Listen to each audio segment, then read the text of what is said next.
क्या supreme court अब Bharatiya Janata party के नेताओं के इशारे पर काम कर रहा है? यूजीसी कानून को पलटने का काम सुप्रीम कोर्ट ने जो किया है, जो स्टे लगाया है, क्या पहले से निशिकांत दुबे ने सीजेआई साहब को फोन किया था और कहा था जैसा मैं कहूंगा वैसा ही करना पड़ेगा? क्योंकि एक बहुत बड़ा कबूलनामा अब निशिकांत दुबे का सामने आ गया है। और आगे बढ़ने से पहले आप लोग इस तस्वीर को देखिए। इसमें सीजेआई सूर्यकांत हैं, इसमें जेपी नड्डा हैं, इसमें लोकसभा के स्पीकर ओम बिरला जी हैं। मतलब भारतीय जनता पार्टी के दिग्गज नेता हैं। तो क्या अभी भी यही कहा जाए सुप्रीम कोर्ट पूरी तरीके से आजाद है? और अब आप देखिए जरा, ये तस्वीर आपके सामने है किस तरीके से सुप्रीम कोर्ट के ही सीनियर लॉयर प्रशांत भूषण कहते हैं कि सुप्रीम कोर्ट और हाई कोर्ट सरकार की कठपुतली बन चुकी हैं। बहुजन समाज के लोग सड़कों पर आ गए हैं। नमस्कार, सबसे पहले मैं आपको ये वीडियो दिखाना चाहता हूं। जरा देखिए, लगातार मेरे जो है कि दाहिने हाथ की तरफ ये वीडियो लगातार चल रहा है और उसमें भीम आर्मी के लोग सड़कों पर आ गए हैं। जिंदा कौमें 5 साल का इंतजार नहीं करती, जिंदा कौमें सड़कों पर आ जाती हैं। कल दिल्ली विश्वविद्यालय में भी एक बड़ा आंदोलन हुआ और अब बहुजन समाज के लोग सड़कों पर आ चुके हैं। और अब भारत में ये जो ब्राह्मण समाज के लोग हैं, ये लोग भारत में गृह युद्ध करवाना चाहते हैं। 85 बनाम 15 हो चुका है। निशिकांत दुबे का जरा बयान आप लोग देखिए। ये कहते हैं सुप्रीम कोर्ट ने वही किया जो मैंने कहा। इसका मतलब साफ है कि पहले बात हुई थी जस्टिस सूर्यकांत से। पत्रकारों सवाल पूछना मेरा काम है, आप बताइए। और ब्राह्मण पत्रकारों की राय आपको मैं बताऊंगा किस तरीके से लगातार जो है बहुजन हितों का ख्याल नहीं रखा जा रहा है। ट्राइबल आर्मी का साफ तौर पर कहना है अब बहुजन समाज सिर्फ यूजीसी एक्ट लागू करवाने के लिए ही सड़क पर नहीं उतरेगा, बल्कि सुदामा कोटा को पूरी तरह बंद करवाने तक यह जंग जारी रहेगी। वहीं अंबेडकर नगर लोकसभा सीट से सांसद लालजी वर्मा का बयान आ गया है। वे खुलकर कहते हैं देश के विश्वविद्यालयों में कुलपति के पद पर अनुसूचित जनजाति, अनुसूचित जाति एवं अन्य पिछड़े वर्ग का आरक्षण होना चाहिए। अब आप बताइए, सीधे सीधे आरक्षण की यहां पर बात कही गई है। और ये वीडियो लगातार मैं दिखा रहा हूं। वकीलों की फौज, जी हां सही सुन रहे हैं आप, वकीलों की फौज सड़क पर उतर गई है। ये तस्वीर जो सामने आई है उत्तर प्रदेश के फतेहपुर जिले से सामने आई है। प्रियांशु कुमार कहते हैं इस पर यूजीसी एक्ट पर सुप्रीम कोर्ट के फैसले के खिलाफ देश भर में आक्रोश तेज हुआ। उत्तर प्रदेश के फतेहपुर जिले में इस कानून के समर्थन में एससी, एसटी व ओबीसी समाज के हजारों अधिवक्ता सड़क पर उतरे और आंदोलन उन लोगों ने कर दिया है। निशिकांत दुबे का भी बयान, गिरिराज सिंह, माफ कीजिएगा, निशिकांत दुबे का बयान हम दिखाया आपको। गिरिराज सिंह का बयान सामने आता है। ये कहते हैं कि माननीय सर्वोच्च न्यायालय द्वारा रोक से देश के विद्यार्थियों, शिक्षकों और शैक्षणिक संस्थानों को बड़ी राहत मिली है। बताइए, पहले यही लोग कमेटी बनाते हैं और इसके बाद सुप्रीम कोर्ट का जब आदेश आता है किस तरीके से लोग पलट जाते हैं। और अब जो दोस्तों इन्होंने क्या कहा है कि और ये धन्यवाद किसको दे रहे हैं, ये आभार जता रहे हैं नरेंद्र मोदी का और अमित शाह का। इसका मतलब साफ है कि नरेंद्र मोदी और अमित शाह, ज्यादा नहीं बोलूंगा, आप लोग समझ ही गए होंगे। और अब देखिए, आशुतोष, पत्रकार आशुतोष फील्ड में है। कहते हैं अब बताया जा रहा है कि सवर्णों को कितना सताया गया है। बाबा साहब अंबेडकर, नारायण गुरु, फुले की पीड़ा को समझना ही नहीं चाहते।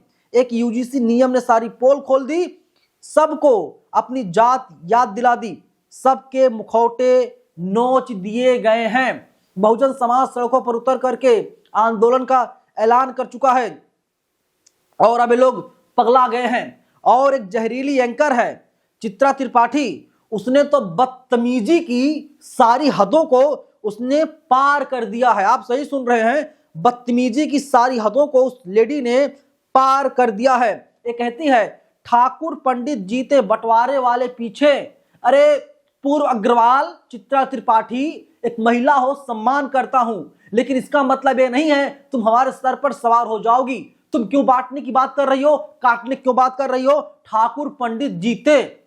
जबकि सच ये है कि क्या बोलूं अब मैं, सुप्रीम कोर्ट ने किसके कहने पर फैसला दिया होगा और क्या क्या चीज हुई है वो हर कोई जानता है, लेकिन इन लोगों को बांटना है, इन लोगों को खत्म करना है। ईडब्ल्यूएस जब कानून आया था, ईडब्ल्यूएस जब आया है आरक्षण वाली व्यवस्था, तो बताता हूं बहुजन समाज के लोग सड़कों पर नहीं उतरे।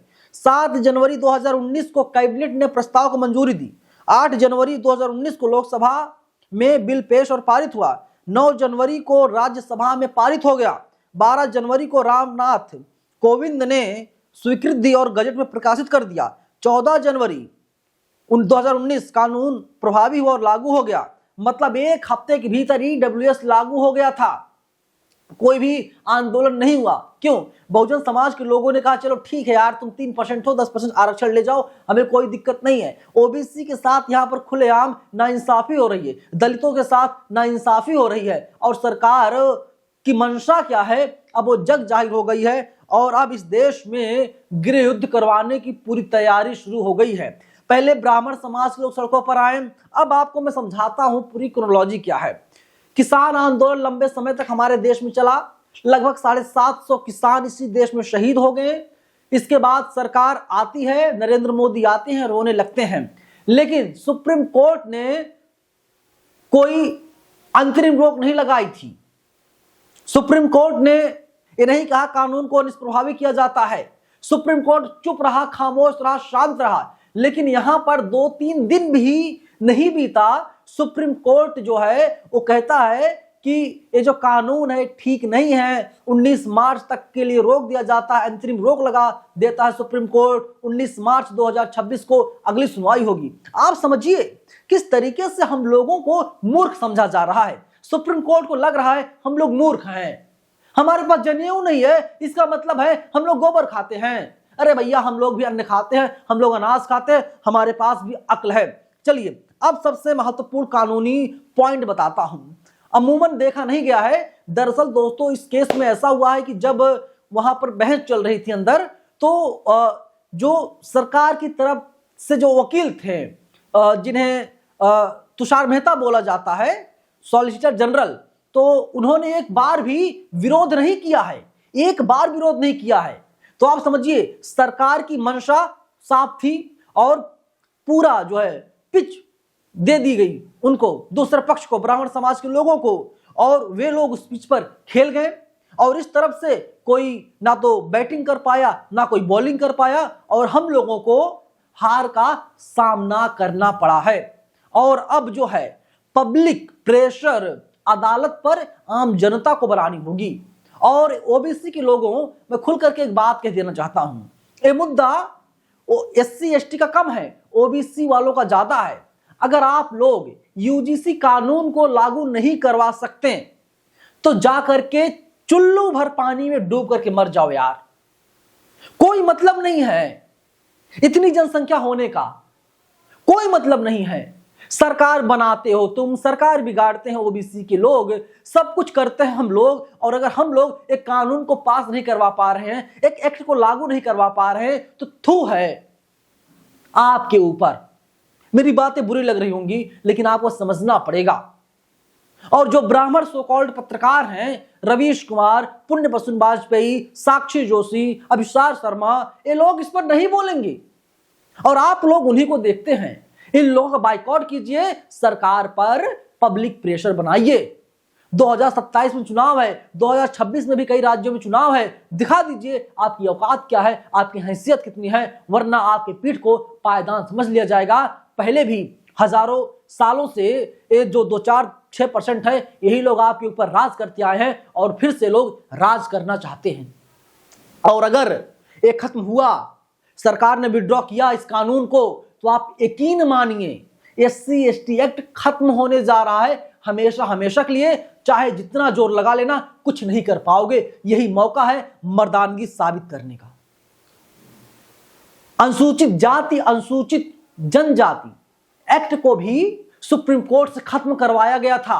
बहुजन समाज के लोग सड़कों पर आए, हमारे तमाम भाई शहीद हो गए, सरकार को झुकना पड़ा। नरेंद्र मोदी की सरकार को अगले कुछ दिनों में अध्यादेश लाना पड़ा, कानून बनाना पड़ा। आप यकीन मानिए, सुप्रीम कोर्ट से ऊपर संसद है। संसद के कानून को सुप्रीम कोर्ट को भी मानना पड़ेगा। सुप्रीम कोर्ट में न्यायाधीश सीजेआई चाहे कोई हो, और इसलिए यही सही वक्त है सरकार के ऊपर दबाव बनाने का। सरकार के ऊपर दबाव बनाइए। बजट सत्र की शुरुआत हो गई है, सरकार कुछ भी करके इसी सत्र में कानून बनाए, और अगर सरकार कानून नहीं बनाती सत्र में तो सरकार के ऊपर इतना दबाव बना दो, सरकार को विशेष सत्र बुलाना पड़े और अध्यादेश ला करके कानून बनाना पड़े सरकार को। अगर नहीं बनवा पाते, फिर से बोल रहा हूं, चुल्लू भर पानी में डूब करके मर जाओ। जीने का कोई मतलब नहीं है, क्योंकि हम लोग मुर्गे नहीं हैं, हम लोग गाय भैंस नहीं हैं, हम लोग जानवर नहीं हैं, हम लोग इंसान हैं। जानवर और इंसान में यही अंतर होता है कि इंसान सोच सकता है, इंसान समझ सकता है, जानवर के पास सोचने समझने की कोई क्षमता नहीं होती। मुर्गा होता है, मुर्गा सोच नहीं सकता, मुर्गा समझ नहीं सकता। एक मुर्गे काटा जाता है, दूसरा मुर्गा दाना चुग रहा होता है, लेकिन अगली बार उसका भी नंबर आ जाता है। यही हाल इसमें भी है। आपको जागरूक होना पड़ेगा, सड़कों पर उतरना पड़ेगा, ज्ञापन सौंपना पड़ेगा, सरकार को झुकाना पड़ेगा, तभी आपका कुछ कल्याण होगा। सरकार हमसे है, हम सरकार से नहीं। आप लोग इस बात को गांठ बांध लीजिए। फिलहाल इस वीडियो में इतना ही, लेकिन कमेंट बॉक्स में आप लोग अपनी राय जरूर लिखिएगा। धन्यवाद।